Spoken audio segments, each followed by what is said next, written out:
am Lecossaise. Bienvenue en Écosse. I'm gonna introduce you to a new podcast about knitting mainly, but also craft like weaving and embroidery and maybe sometimes some basket weaving and some ceramics because I like that too. Welcome to this new podcast. I am Laurence, also known as Lecossaise, which means the Scottish girl in French. This is a podcast about knitting in Scotland and everything related to woolcraft. You can find me on Facebook as Lecossaise, on Instagram as Lecossaise, and also on Ravelry as Lecossaise.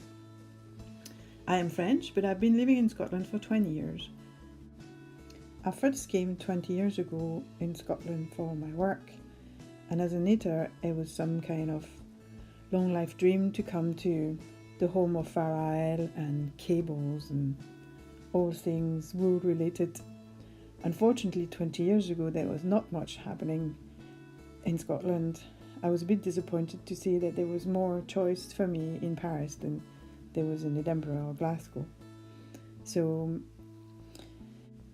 for the past 10 or 15 years, there's plenty of things happening in the wool scene in Scotland, and I'm going to take you with me to visit the wool producers, the dyers, the wool shops, the pattern designers, which are all based in Scotland, and to show you the wonderful work they are doing at the moment. And hopefully you're going to come with me and enjoy it as much as I do. There is no doubt for me that the inspiration for the colours of the Scottish knitwear is taken from the fabulous landscape they have here. And also the fact that the land is quite poor was the reason why they had so many sheep, and obviously the wool from the sheep was the best material to make garment with, to actually protect people from the harsh condition in Scotland. So on my journeys, I'm going to take you along with me to show you how beautiful the Scottish landscape is. This first episode gonna contain first my knitting with my finished object, obviously something you haven't seen before since it is a new podcast. Then my ongoing project and my sock project, which I always have on. And then on the second part, I'm going to take you up in the north of Scotland in Caithness to meet indie dyer, both indie dyers, Laurence and Clive Shepherd.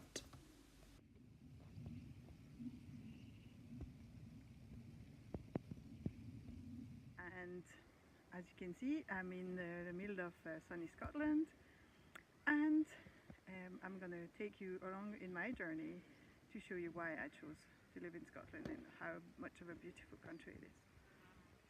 Every time I'm going to try to find a new location, and I really take opportunity that there's a very nice Scottish tradition, which is to dedicate any bench to a special occasion or a special person that you want to remember by.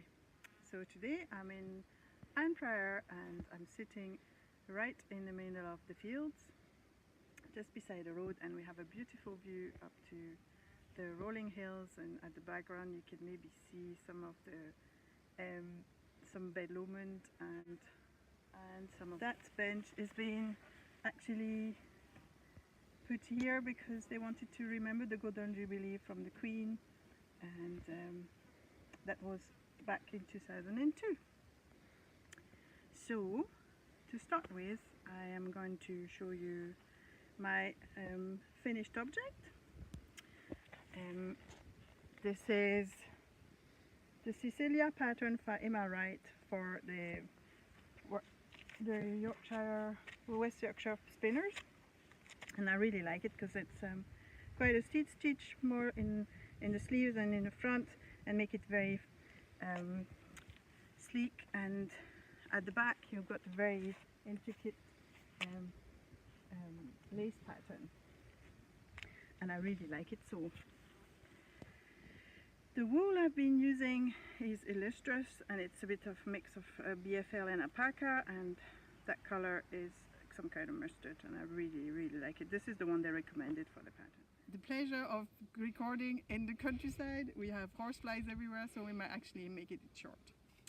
So I've used the Illustrious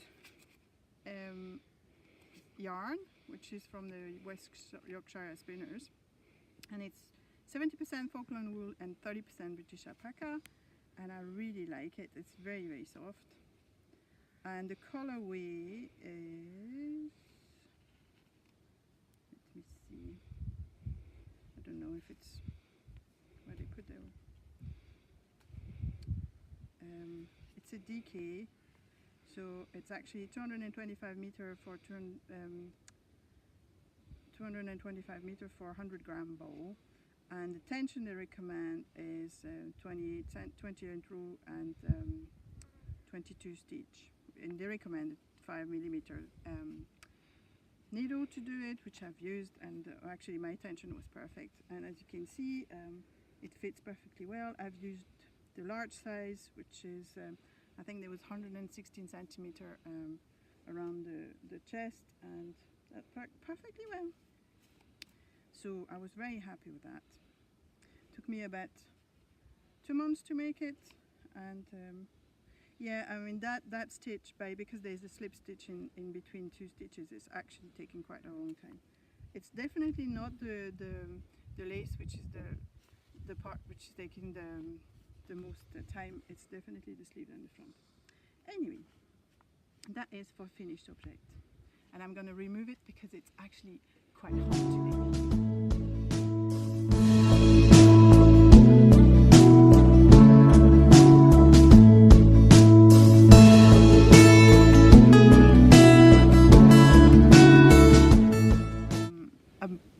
Pattern from Andrea Maroe called the Shift, which is actually a cow, and I've loved it so much that I almost finished about 3 days later.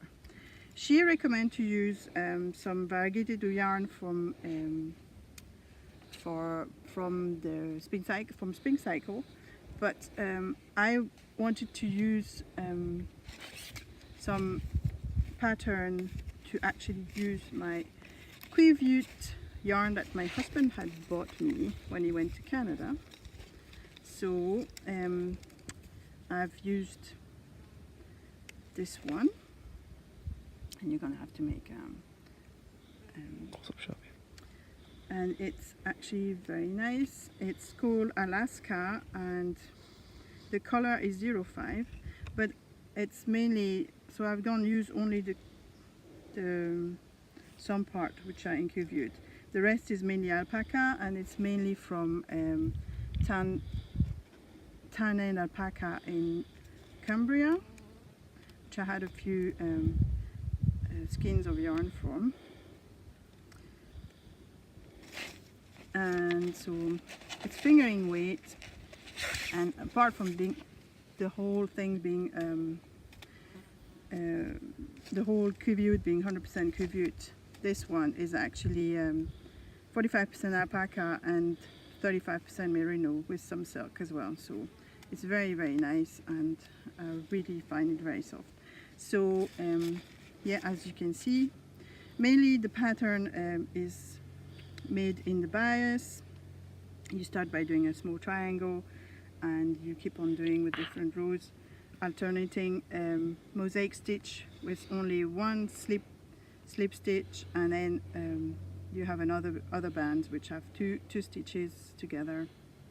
So mainly it's mosaic stitch with one single stitch and two stitch together, and they are very, very nice. I really, really like how it looks like, and that's going to be super duper soft for me in the winter. I'm quite glad. I'm just going to be finishing it probably in a day or two. It's really very quick to knit, and it's very satisfactory.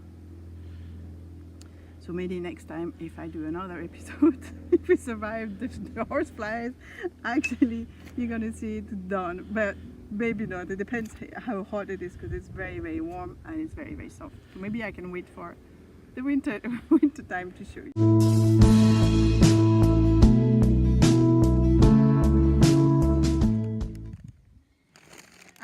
also received a nice squishy mail from Even Cottage Yarn, and still in my mohair craze, I got 3 different skein of lace mohair that I'm gonna knit together to have a normal fingering weight, and that's gonna be very nice. So yes, I'm gonna be using that. Here we had to make a small interruption because my camera lens got stung by a horsefly, so the picture was cut. I also have to show some of you my nice new stash acquisition, and I start with some squishy mail that I received 2 or 3 days ago, and that's from Chain Fibers, and that's some of the mohair. I'm sure everybody else is completely crazy about mohair, but I am definitely on that line too, and I'm planning to release a cardigan pattern for the springtime.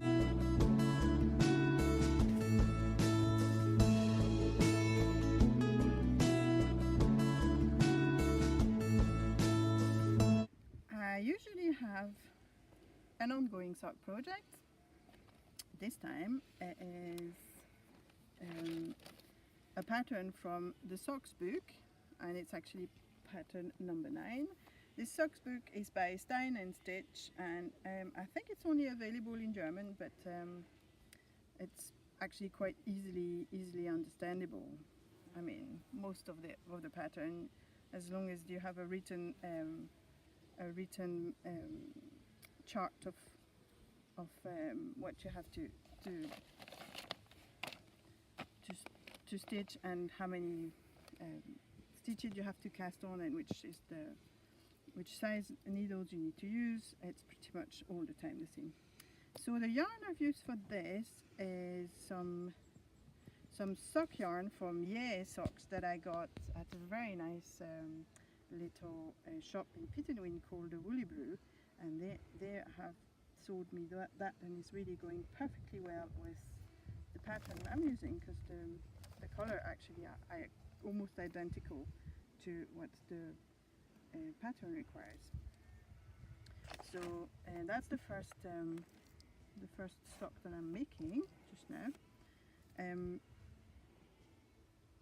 The heel is actually done with some German short rows, and yeah, I'm quite happy with that, because I'm usually doing some heel flap and top down and heel flap and heel turn and gusset, and that's good for a change to see what other designers are actually doing. And this one is pretty robust. The German short rows usually you never get wrong with.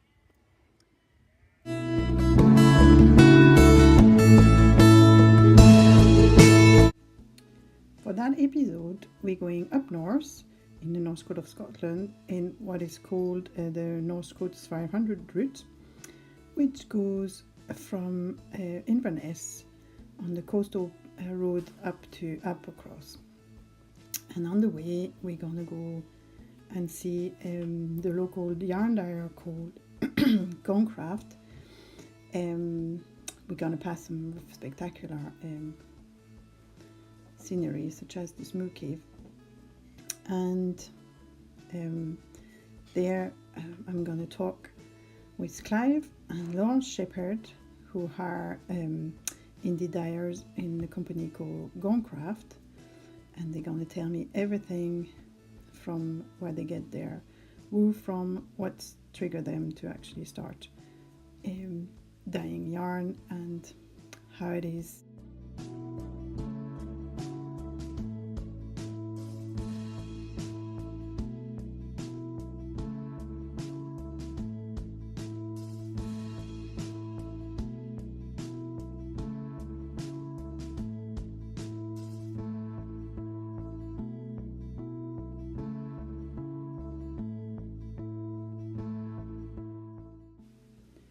GONGCRAFTS is a small business in the north of Scotland, just beside Tongue. Here you can see Clive happily spinning some of his hand-dyed wool. He used to be a shepherd, so he knows his fleeces. So I leave you with Laurence. She's going to explain you everything about GONGCRAFTS. Today we're actually up in Caithness, and I'd like to introduce you to Laurence Shepherd, and she's going to tell me how she ends up to be so well involved in wool and spinning and weaving. Yeah, and not weaving so much. Okay. Just hand dyeing with botanicals. Okay. Right. I mean, it's not just me. In fact, you know, it's Clive just as much as myself. Okay. Well, it's a long. Well, it's not that long. I'm gonna make it short. I knitted when I was a young child. I was taught to knit at school, and the teacher gave up on me because I'm left-handed and she wasn't. She could work out how to instruct me. So my mum taught me a wee bit. She would start casting on, and I would do the knitting, and she would cast off, and that was fine. Then years went through and didn't do anything until I decided I wanted some colourful socks, because living up here, well, living in Scotland, there didn't seem to be very nice socks about. And I thought, well, the best way of getting colourful socks was to knit them myself. So I relearned to knit. YouTube was wonderful. A couple of friends who knitted socks as well. And the next step seemed to be to dye the wool ourselves. And we did some spinning as well, which is not sock yarn. It's a single, very colourful yarns as well. We call it art yarn because you can do all sorts of things, weaving, knitting, etc. And so it was just the start of a new adventure in our lives, as gathering plants, bark, all sorts of stuff. So just on the countryside around here? Just on the countryside around us, in the garden, well, taking bits here and there, obviously. Okay. And then we had to get some extracts of plants as well, because if you do a few bits and pieces for yourself, knit a jumper, you can get a few marigolds here and different things, but you can't do 5 skeins, 10 skeins at a time on a regular basis to furnish all those who want it. But that's fine. We've got a lovely supplier. She gets everything ethically, and beautiful stuff. But we combine both. And also we use onion skin because it just creates a wonderful colour. So I've got a big sack of onion skins which I keep for special occasions. And Facebook we started because our kids said to us, you know, if you don't do Facebook as a wee business, yes, you don't exist. That's right. So all right then, so we had to learn a new skill. So it is great, you know, we grow with that as well. And of course, then Instagram came along, and we were told, oh, you should do Instagram. So, all right then. And now we have a website that's nearly ready. So you don't use other sites like Etsy to sell your We did for a very short time, but because we were really not techies at all, we couldn't work out the postage. So if a person bought a skein, they would pay the postage, and that was fine. But if they ordered 2, it seemed the postage would be multiplied by 2, and so that can't be right. And the internet here was really, really bad.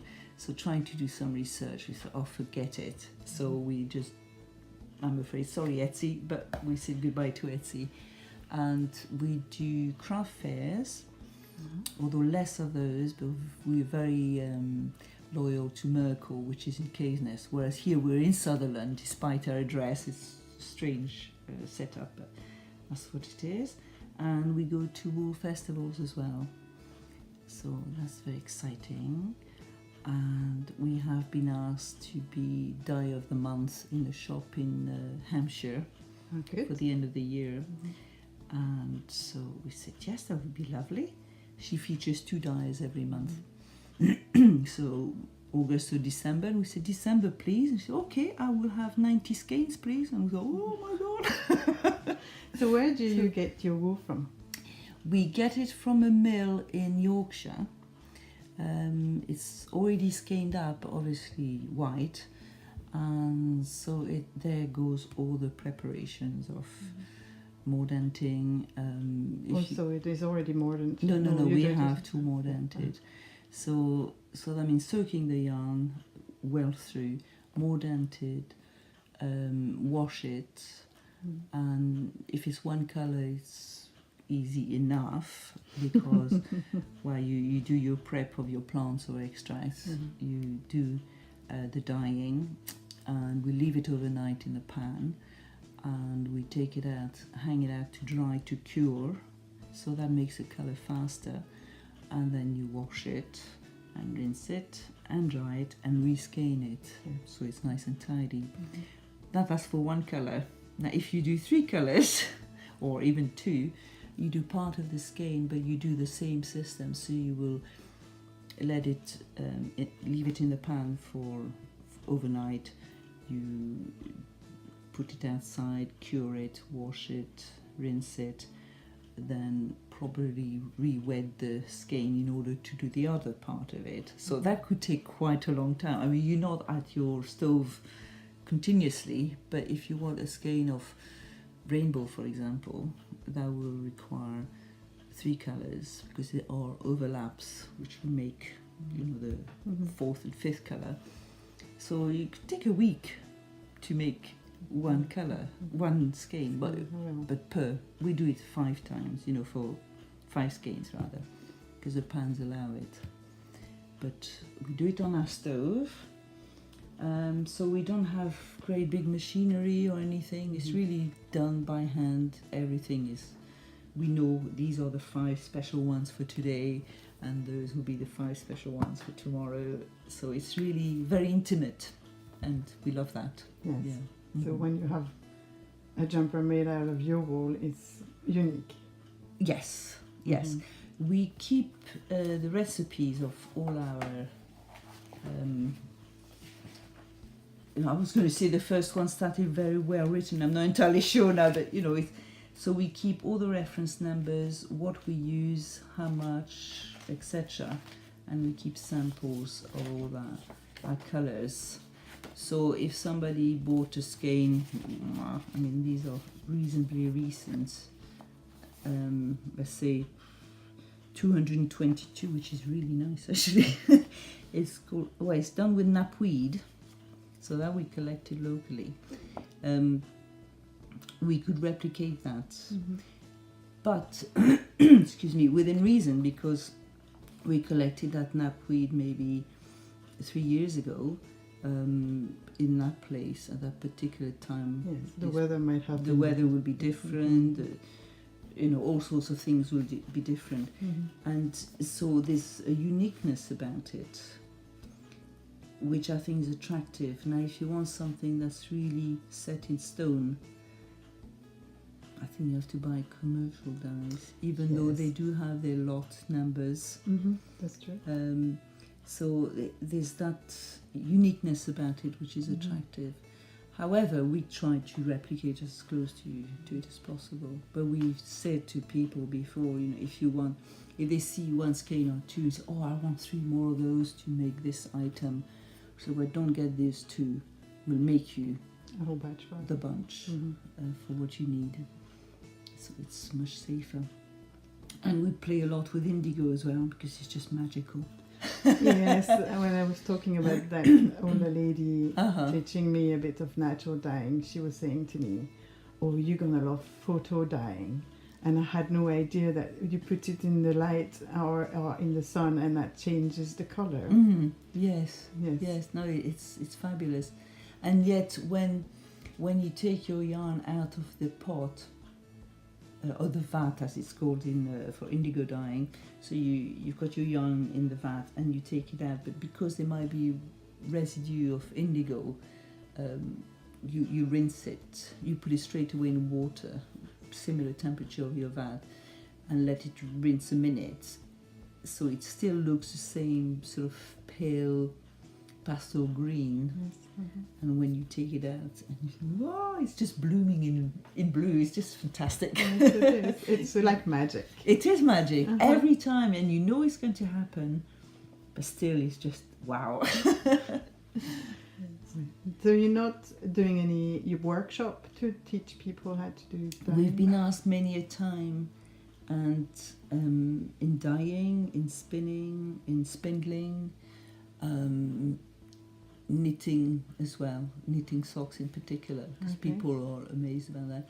And we still haven't done it, although we did one dyeing workshop a couple of years ago in Sutherland, and we did another one. Actually, I'm telling lies. We've done it twice.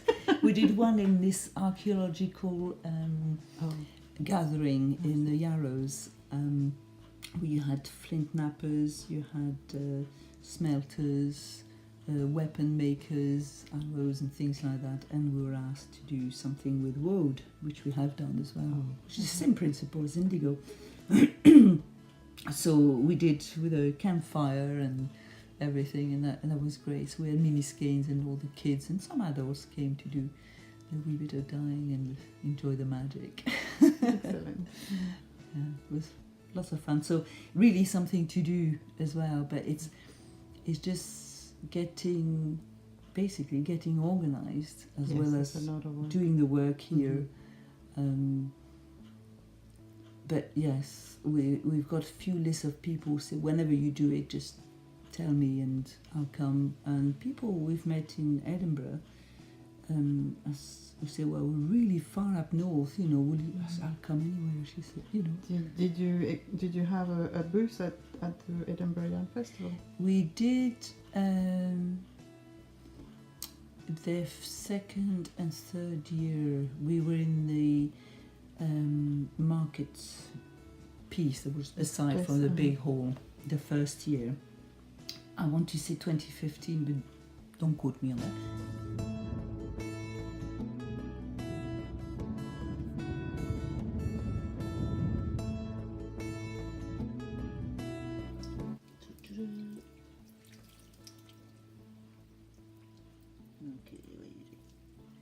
I'll take another one. I'll play with that after, because you can see why they need to be reskinned, especially when it's been dyed this colour, that, you know.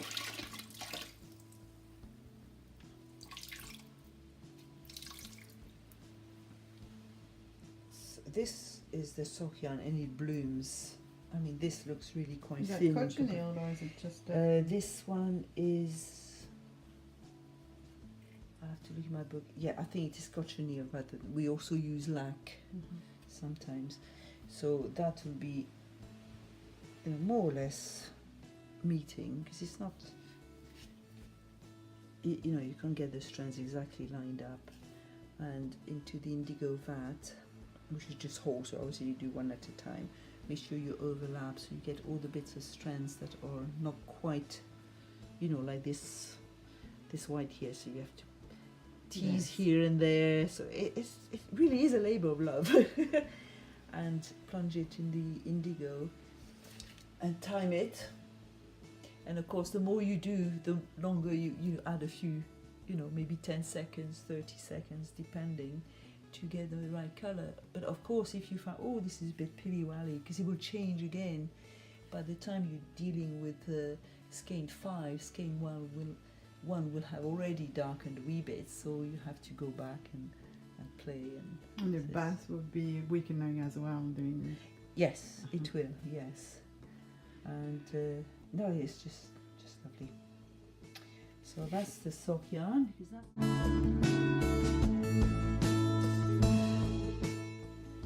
Laurence and Clive also dye their own fleeces for spinners. They have a great variety of yarn for sale.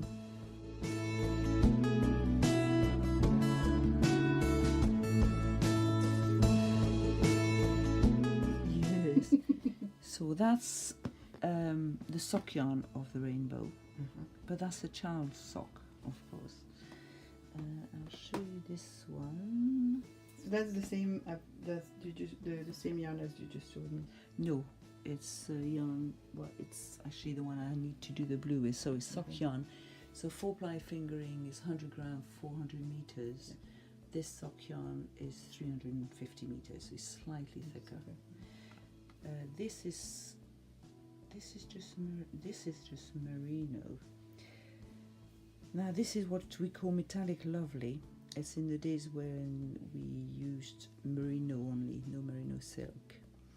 And this is a 3-color one, and this turned in stripes. Now I've got a lady customer who knitted herself a pair of socks. She didn't do this design here, but a standard pair of socks. She has a wider ankle, so it's different. And the end result of the colouring is quite different as well. I see, it depends So on how she many won't get, stitches she you didn't start get with. the stripes at all. And if you made a jumper, it could be different. I can show you some pictures on Facebook. Some lady has made herself a jumper using the merino silk of this, because we don't do just merino anymore. And it's just sublime. And there's another lady who did a shawl. So it's a different shape altogether. It just looks gorgeous as well. I mean, this is probably my favourite yarn of all, but that's an interesting one as well. I mean, that's the same yarn, different stitches, a few more stitches on this one, and that's totally different. So there lies the adventure as far as I'm concerned. But I can appreciate people saying, well, I want to know what it says on the tin, you know. And that's another gorgeous one. That's a rainbow, but in a different yarn, which is far more pastel. But because of the twist, maybe, I don't know, it just looks different. So, yes, and so it goes.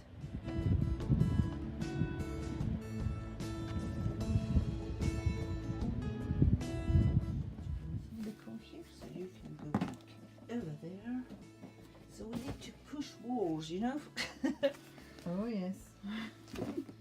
This year I finally have my own room for doing my own things. So Oh, right. yes, I've got my weaving loom and a whole my stash, which takes almost the entire wall. Wow. So that's the metallic lovely of today.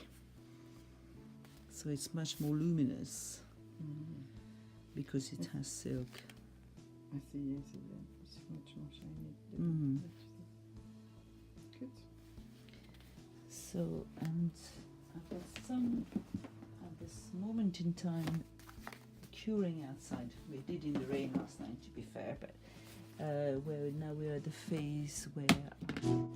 Well, GONGCRAFTS are going to be at Port Soy this coming weekend, and on the 8th and the 9th of September.